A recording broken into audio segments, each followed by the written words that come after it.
bechamel, beef, laham. Okay. Now, mag-ano muna tayo ng sibuyas. Saka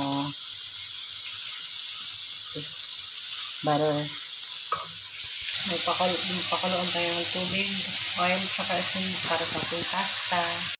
Guys, ang ating minced meat. Lagyan natin. Saktong mikos-mikos lang siya.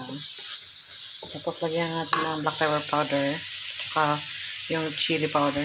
Ito yung ating spices, ingredients. Black pepper, yung mix buharat, tsaka yung chili powder. Ayan. Yung luto na siya.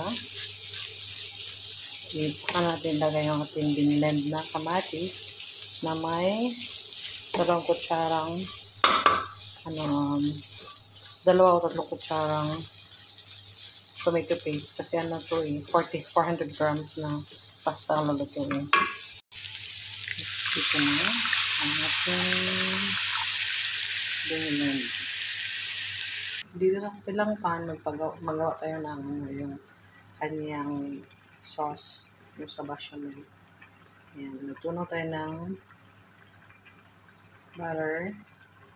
After, lagyan natin ng 1/4 cup or 3 kutsara ng harina. Lagyan natin yung harina.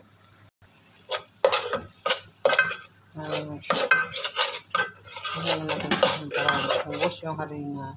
3 cups ng fresh milk para sa kanyang ating bechamel sauce.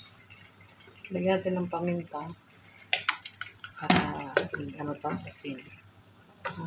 Mix lang natin siya hanggang mag-sticky siya. Okay. Tapos, lagyan nyo na lang yung sticky niya.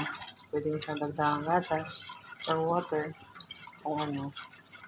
Kung wala kayong fresh milk or pwede din tubig. Ayan.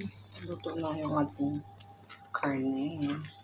Lagyan natin Filbert or green bell pepper. Okay. Tapos mikas lang siya.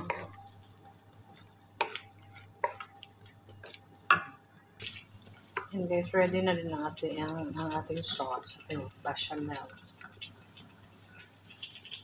Lagyan natin po ng mozzarella cheese konti.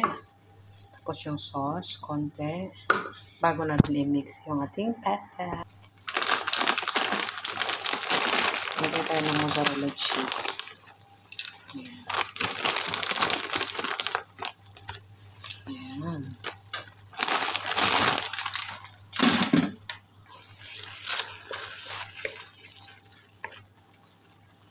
Mekos ulit.